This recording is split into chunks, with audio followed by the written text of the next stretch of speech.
What kind of relationship is President-elect Joe Biden likely to have with Boris Johnson? The Prime Minister said today that he was looking forward to working with Mr. Biden on climate change as well as on international trade and security.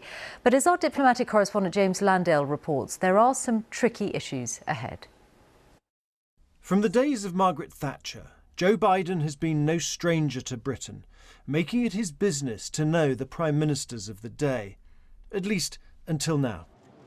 For Boris Johnson has yet to meet the President-elect, and the two men have their differences. Mr. Biden's described the PM as a physical and emotional clone of Donald Trump. And as for Brexit... Had I been a member of Parliament, had I been a British citizen, I would have voted against leaving. Views shaped in part by his ancestry. Mr. Biden, a quick word for the BBC. The BBC, I'm Irish. He's made clear that peace in Northern Ireland should not become a casualty of Brexit, with a UK-US trade deal very much on the line, a warning repeated by allies. There are, of course, significant concerns here about how any departure arrangement, sort of final status between the UK and EU might impact the border in Northern Ireland. From Downing Street, the Prime Minister insisted the US was Britain's closest, most important ally, and there was a good chance of a trade deal. There is far more that unites the government of this country and government in Washington any time, at any stage, than divides us. We have common values, we have common interests, we have a common global perspective. There are issues where Mr. Biden agrees with Mr. Johnson, being tough on Russia, reviving the deal curbing Iran's nuclear program, and agreeing new carbon reduction targets at a big climate summit in Britain next year. Above all, a president who supports multilateral organisations such as NATO, unlike his predecessor.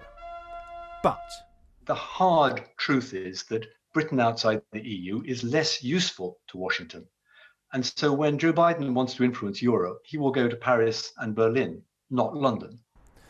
There was a time when American presidents were so important to Britain that 160,000 people paid a few pounds to build a statue of one, like Franklin Roosevelt here.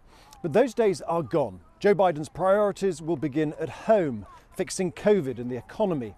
Allies, trade deals may have to take second place.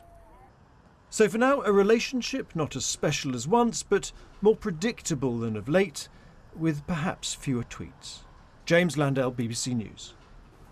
Well, let's explore further what a bright Biden presidency could mean for the chances of a US trade deal with Darshini David, our global trade correspondent for China, with our correspondent John Sudworth in Beijing, and first with our political editor Laura Koonsberg. Laura, do you think this is going to be awkward between Boris Johnson and Joe Biden? Well, Michelle, they're certainly not political pals, and the gap between their political styles is about as wide as the Atlantic Ocean that separates our two countries. And Joe Biden's made it perfectly clear he's no fan of the Brexit project, which of course is what propelled Boris Johnson to Downing Street in the first place.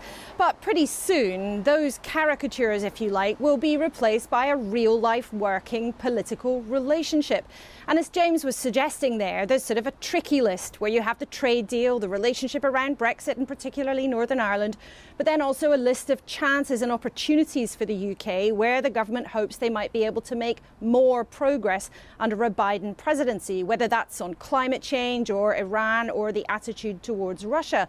So while Boris Johnson might have lost something of a political fellow traveller in Donald Trump, who shared something of a global political moment, I think there is actually quite a widespread welcome around these parts for a political partner who will be seen to be much more predictable, more dependable, and a promoter of those really important global institutions like the UN or NATO, where Britain is able to express its power. And the truth of the matter is that while the chemistry between the two leaders in the White House and Downing Street does always matter, the partnership between the two countries is always much more complicated, more permanent, and also much more extensive than any two individuals will actually be.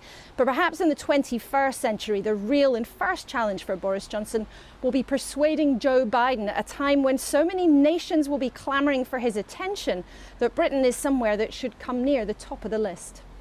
Laura Koonsberg, thank you very much. And let's explore the trade aspect of all of this now with Darshini David. Are the chances of a US trade deal higher or lower under President Trump than they were under President Biden? Under President Biden. Well, it's a £220 billion question. That's how much trade, goods and services, crosses between the two countries, everything from machines to advertising. In fact, the US is the UK's biggest destination for exports. They're our biggest foreign investor. They actually support more than 1 million jobs here. So talks have been ongoing right up to the election. I understand they're in a pretty advanced stage, but behind the scenes, the UK trade team has also been tapping up the Biden team as well. And I understand their objectives are actually quite similar to Trump. So that means that perhaps we are going to see demand still for more access for US farmers, but with the UK government doubling down on that pledge not to lower food standards and giving our farmers more powers of scrutiny, chlorinated chicken may be off the menu anyway. But the real difference is how fast a deal might be done. Now, UK officials want to see it done by the middle of next year. That's when an agreement to fast track a deal through Congress expires. But the potential iceberg now on this transatlantic trading route could be Joe Biden, as we've been hearing, his disapproval of Brexit if we don't see a deal between the UK and the EU, and it's looking tight. And of course, we do see the Good Friday Agreement perhaps looking at risk. He may just knock us off that list altogether. On the other hand, the US economy, just like ours, seeing its biggest crisis in years, decades, possibly centuries.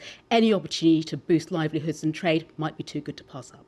Darshini, thank you very much. And with that, let's turn to John Sudworth in Beijing. One of the most striking aspects of Donald Trump's foreign policy was the trade war with China and the pressure that he put under Beijing. What happens to that under President Biden?